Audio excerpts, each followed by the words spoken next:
government of Venezuela denounced a siege by the United States Navy against a fishing vessel in waters belonging to the country's exclusive economic zone.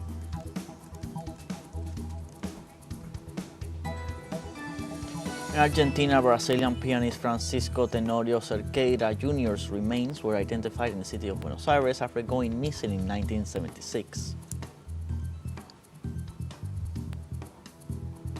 In Spain, La Vuelta cycling race was cancelled due to large rallies in defense of the Palestinian cause and in rejection of the Zionist aggression against Gaza.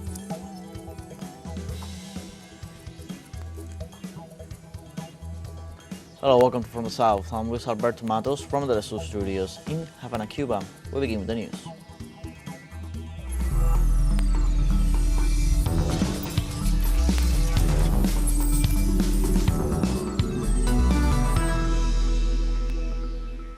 The government of Venezuela denounced a siege by the United States Navy against a fishing vessel that was northwest of La Blanquilla in waters belonging to the country's exclusive economic zone. The Venezuelan Foreign Minister Ivan Hill condemned the military intimidation carried out this Friday against 9 fishermen who were navigating in Venezuelan waters. The United States Navy destroyer, equipped with war missiles and manned by highly trained Marines, put at risk the lives of workers in the fishing sector who were engaged in economic activities. The diplomat demanded, on behalf of the national government, the cessation of hostilities by warlike groups that seek to end the country's democracy, sovereignty, and peace.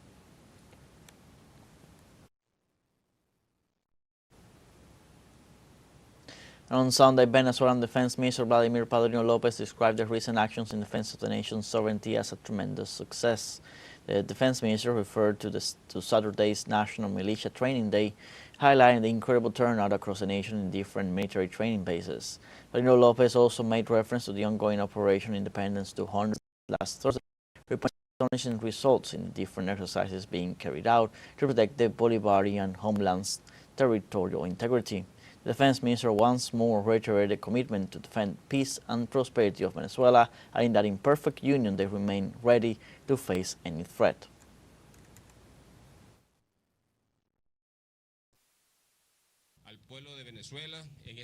To the people of Venezuela, in this journey, as I said yesterday, it not only has to be in one direction, that is, the people go to the barracks, but it is also bidirectional.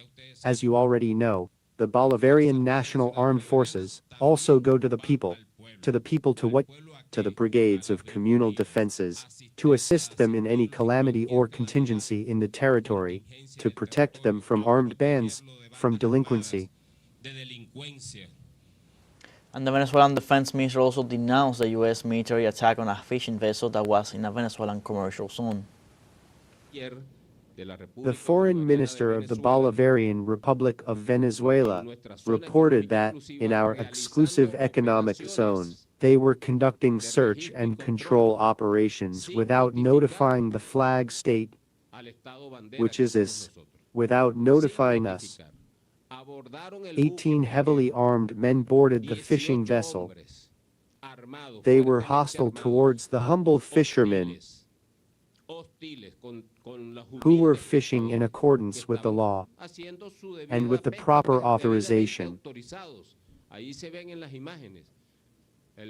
You can see it in the images, the fishing boat, and how they approach in these small boats, part of the crew of the destroyer, to board and conduct a search, which lasted 8 hours. I had never in my life seen, dear brothers and comrades in the Bolivarian Armed Forces, an 8-hour search. In this sense, on Saturday in the state of La Guaira, men, women, and young people began military training as part of Operation Independence 200 to strengthen the nation's integral defense. Our colleague Michelle Ramirez with details. Civilian citizens came to the Marine Infantry facilities in the state of La Guaira to start the military training session.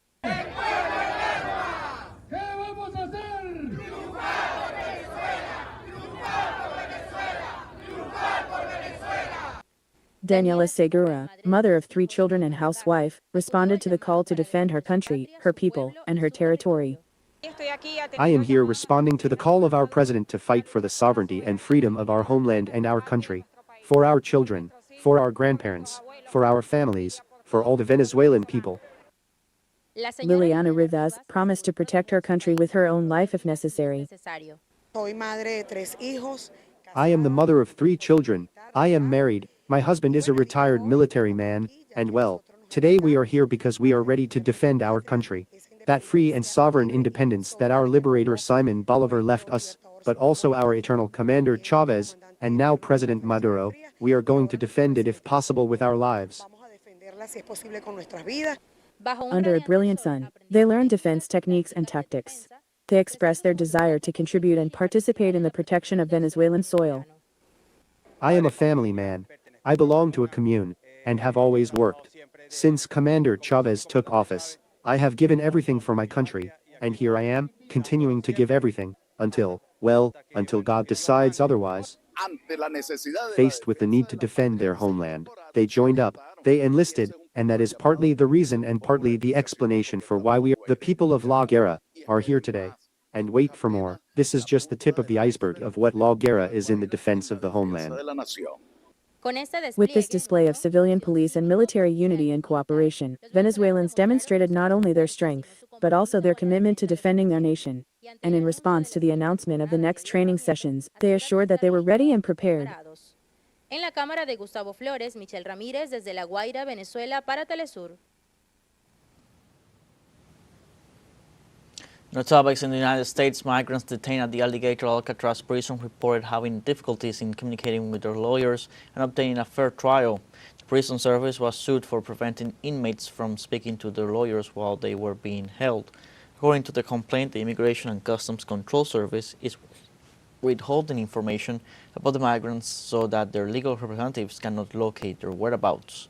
Alligator Alcatraz is a penitentiary center that accumulates several claims, among them construction on a wetland with wild fauna, which violates the health of migrants.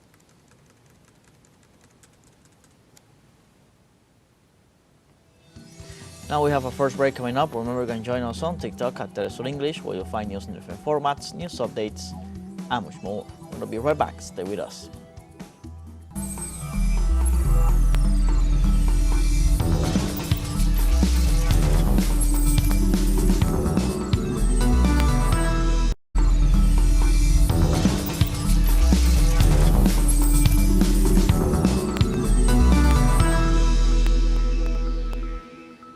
Welcome back. In Mexico, the death toll from the liquefied petroleum gas explosion that occurred east of the capital rose to 13. The explosion left dozens of people with severe second and third degree burns who were hospitalized. Authorities detailed that the driver of the tanker truck transporting 50,000 liters of liquefied petroleum gas lost control of the vehicle, which overturned, spilled fuel, exploded, and caused a large fire. The incident generated a blast wave between 500 and 700 meters, affecting dozens of cargo vehicles, public transport, private cars, and a residential area.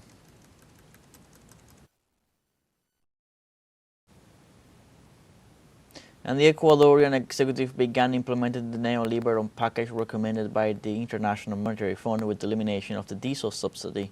Various sectors of national life condemned President Daniel Noboa's adjustment.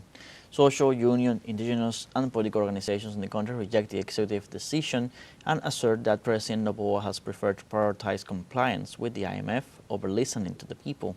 The Confederation of Indigenous Nationalities stated that the government is pushing popular patience to the limit. Its adjustment comes 1 year after the removal of subsidies for Extra and Eco País gasoline. The anticipated impact on transportation prices and the increase in basic basket products is expected to be significant.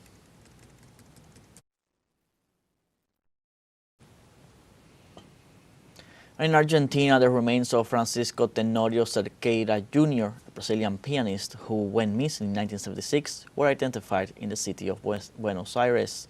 After a 50-year investigation, the use of fingerprint analysis for confirmation of the body's identity resulted in the determination that the remains belonged to the Brazilian pianist. The forensic anthropology team emphasized that Francisco Tenorio Cerqueira Jr. was kidnapped on March 18, 1976, and 2 days later was shot and buried as an unknown. Reports indicate that Tenorio's kidnapping was mistaken, presumably by a task force belonging to the Argentine Navy, and that he was taken to the Navy's School of Mechanics, where he was tortured while Plan Condor was in progress.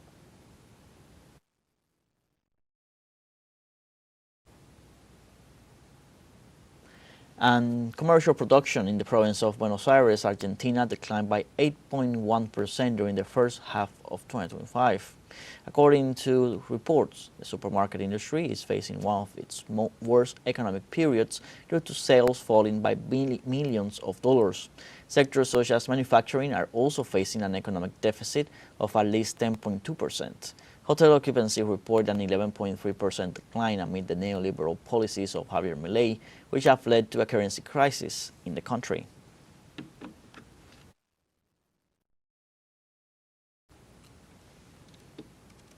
A Brazilian jazz legend, Hermeto Pascoal, passed away at the age of 88 in Rio de Janeiro.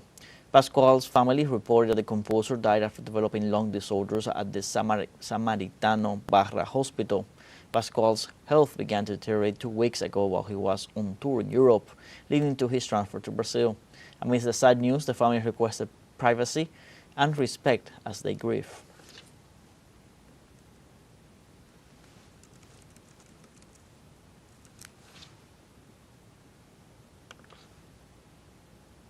In Peru, thousands of people took to the streets of Lima, Piura, Trujillo, and Puno to reject the new pension law and express their concern about the growing citizen insecurity. In the capital, protesters gathered at Plaza San Martin and marched toward Congress, but the police blocked their path with tear gas and motorized officers. Clashes and several arrests were reported. Among their main demands, the protesters called for a partial return of their contributions to private pension funds and rejected the requirement to include all citizens over 18 in the pension system, even informal workers who make up the majority of the country's workforce.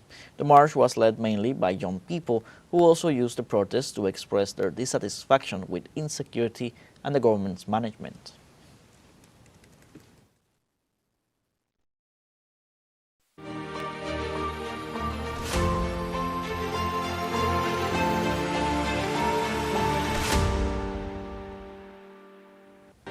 The Russian Defense Forces shot down 361 unmanned vehicles and neutralized more than 1,300 Ukrainian soldiers on the last day of military operations. The Ministry of Defense reported that it intercepted 4 guided bombs, a multiple rocket system projectile, and several drones in Russian territory. They reported that Ukrainian casualties were mainly recorded in the area of operations of the Russian Central Force Group, with more than 450 soldiers killed. In the last 24 hours, Russian troops captured 2 combat vehicles and seized U.S.-made missiles.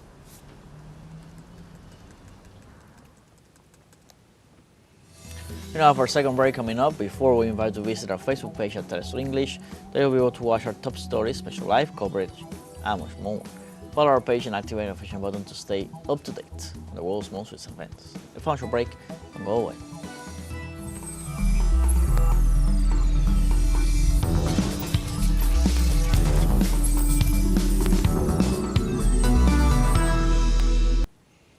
Welcome back.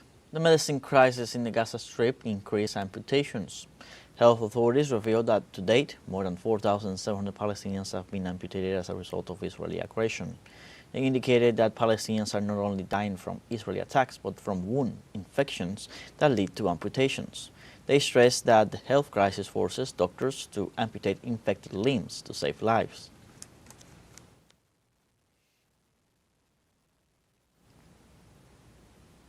And the forced evacuation of thousands of Palestinian citizens increases due to the intensification of the Israeli aggression in the Gaza Strip. According to reports, more than 250,000 people left the city of Gaza following the evacuation communicated by the Zionist regime. Many families are still trapped for not finding transportation and a safe place.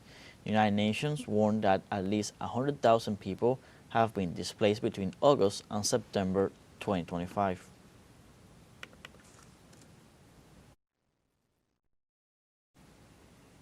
And in Spain, La Vuelta cycling race was cancelled due to large rallies in defense of the Palestinian cause and in rejection of the Zionist aggression against the Gaza Strip. This Sunday was marked by protesters in the city of Madrid demanding an end to the Zionist aggression against the coastal enclave. Shortly before, organizers of the cycling tour tried to change the route to avoid protesters, but the cyclists were forced to make stops due to the presence of protesters. From different points around the city, banners and Palestinian flags demonstrated the solidarity of the Spanish people with the Palestinian people.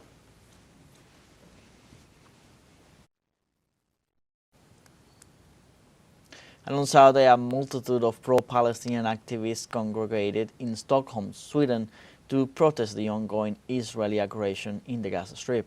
The demonstration began in the city center and concluded at the Swedish Ministry of Foreign Affairs. The objective of the demonstration was to show support for the Palestinian people. Participants denounced the more than 700 days of siege and genocide carried out by the Zionist regime. They also carried banners with slogans such as "Zionist Israel, get out of Palestine," and "Not to genocide."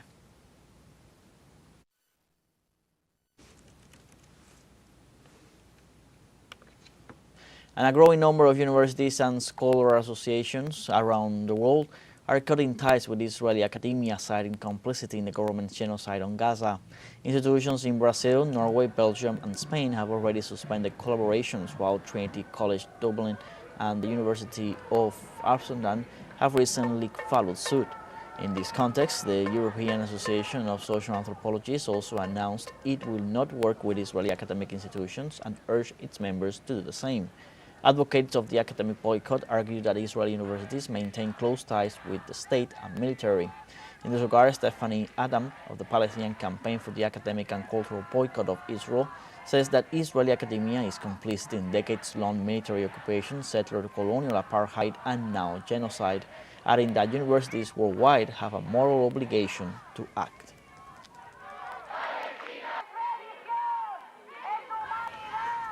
And Iran's Supreme National Security Council approved an agreement with the International Atomic Energy Agency to resume bilateral cooperation.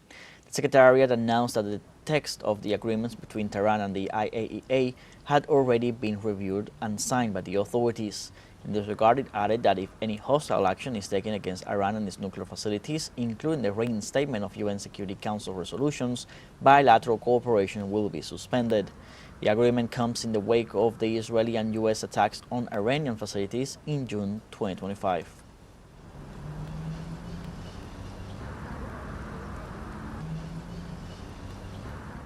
And in the United Kingdom, at least 25 right-wing militants were detained by authorities while demonstrating to legitimize extremism under the pretext of freedom of expression. Protesters shouted slogans against Prime Minister Keir Starmer. In response, security forces warned of strong police action in the coming days if the protesters continue their calls. It is important to note that right-wing forces in the United Kingdom carry out hate and racist speeches against minorities. Likewise, at least 26 police officers have been injured following clashes with protesters.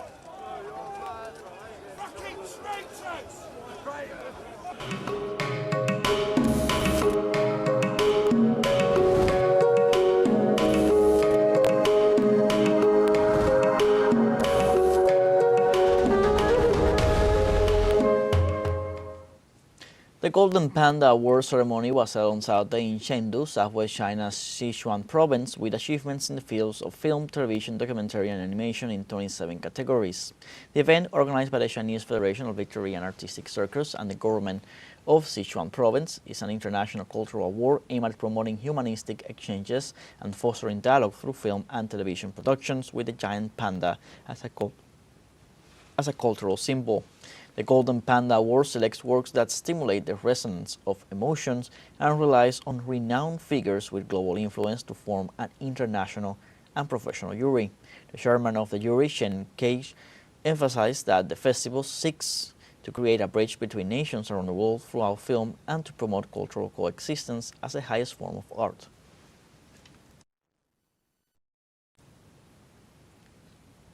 And in Honduras, Copan is one of the most significant archaeological sites of Maya civilization. This site is located in a mountainous landscape in the west. Let's see more details. Descubierto en 1570 por Diego García. Discovered in 1570 by Diego García Palacio, Copan is one of the most significant archaeological sites in the Maya civilization. This site is located in a mountainous landscape in western Honduras, near the border with Guatemala. Its impressive architectural structures, sculptures, and steles, dating from the classical Maya period, reflect the three main stages of its development, before the city was abandoned in the early 9th century after the Common Era. A principios del siglo IX después de la Era Común. Copán fue una de las ciudades más influyentes en la región. Copán was one of the most influential cities in Maya region, acting as an important political, religious and cultural center. One of its most notable features is the famous Acropolis, which houses a series of ceremonial complexes and monumental buildings. The steles and the altars that decorate the site are especially notable for their intricate reliefs, which depict Mayan rulers and mythological and ritual scenes. In addition to its architecture, Copán is renowned for its achievement in Mayan art and writing. Archaeologists have discovered hydroponic inscriptions that offer valuable information about the political and social history of the region. These texts are essential for understanding the genealogy of the Mayan rulers and their relationships with other city-states. Con otras ciudades-estado. A lo largo de los siglos, Copán experimentó altibajos. Over the centuries, Copán experienced ups and downs, and although it was abandoned in the 9th century, its legacy lives on. Today, the site attracts dozens of visitors each year, which come to appreciate its impressive cultural heritage and learn about the rich history of the Maya civilization. In 1980, it was declared a World Heritage Site by UNESCO in recognition to its cultural and historical value. The conservation and protection of Copán are fundamental not only to safeguard its historical value, but also to promote sustainable tourism in the region. Archaeological efforts continue, revealing new findings that enrich our understanding of this fascinating pre-Columbian culture. Enriquecen nuestra comprensión de esta fascinante cultura precolombina.